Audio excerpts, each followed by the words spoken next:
Hello guys, welcome to my channel. আজ তোমাদের সাথে আমি কোনো রান্না নয়, আজ তোমাদের সাথে শেয়ার করতে এসেছি দেশি খেজুর কিভাবে 2-1 দিনের ভেতরে পাকানো যায়।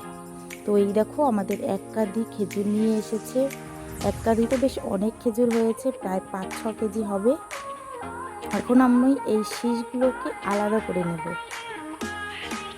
এই দেখো বন্ধুরা, আমি কেটে ছোট ছোট করে নিয়েছি।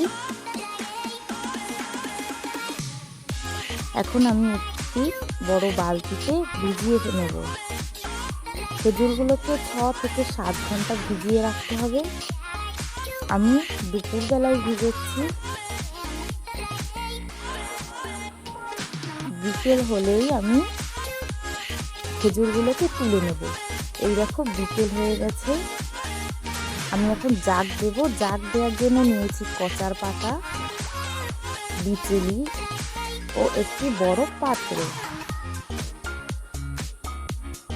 এই টপটার ভেতরে আমি এখন বিচুলিগুলো পুরো কভার করে দেব।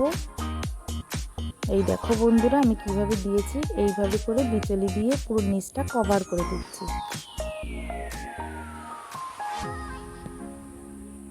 এই দেখো, বিচুলি দিয়ে কভার করা হয়ে গেছে। এখন আমি এর উপরে কচার পাতাগুলো সাজিয়ে সাজিয়ে দিয়ে দিচ্ছি।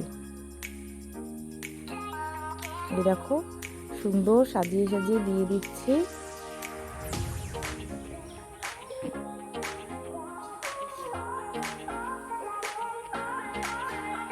এই দেখো, আমার কমপ্লিট হয়ে গেছে। এখন আমি ভিজিয়ে রাখা খেজুরগুলোকে এর ভেতরে সব দিয়ে দেব।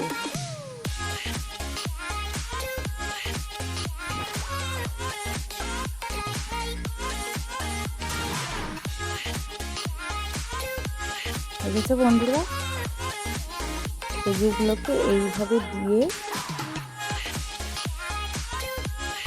আমি আবারও এই খেজুরের উপরেও ঠিক সেমভাবে কভার করে দেবো। প্রথমে কচার পাতা দিয়ে, তার উপরে বিচুলি দিয়ে।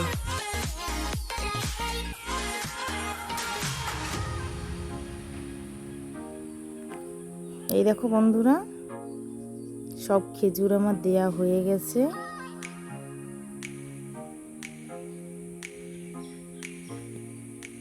এখন আমি এর উপরে দিয়ে দিচ্ছি কচার পাতাগুলো ও বিচুলিগুলো। পুরো কভার করে আমি আরও একটি বড় টব নিয়ে এটিকে ঢেকে রাখবো। 2 দিনের ভেতরেই সব খেজুর পেকে যাবে। আমি 1 দিন পরেই চেক করব, কারণ কিছু কিছু 1 দিনেও পেকে যাবে। সেগুলো যদি আমি 2 দিনের জন্য অপেক্ষা করি তাহলে সেগুলি খারাপ হয়ে যাবে। তাই আমি পরের দিন সকালেই যেগুলো পাকবে বের করে নেব, আর কাঁচাগুলো আবারও আমি সেম প্রসেসে ঢেকে রাখবো। এই দেখো বন্ধু, পরের দিন সকালে আমি উঠিয়ে নিয়েছি বিচুলি আর কচা পাতাগুলো। এই দেখো, কতগুলো খেজুর পেকে গেছে। দেখো বন্ধুরা, কত খেজুর পেকেছে। পাকা খেজুরগুলো আমি একটি পাত্রে নামিয়ে নিচ্ছি, আর কাঁচা খেজুরগুলো আমি আবারও কচা পাতা আর বিচুলি দিয়ে ঢেকে রাখবো। আশা করি পরের দিন সব খেজুরই পেকে যাবে। এই দেখো বন্ধুরা, আমি এতগুলো খেজুর আজকে পেয়েছি। তো তোমাদের কার কার পছন্দ খেজুর খেতে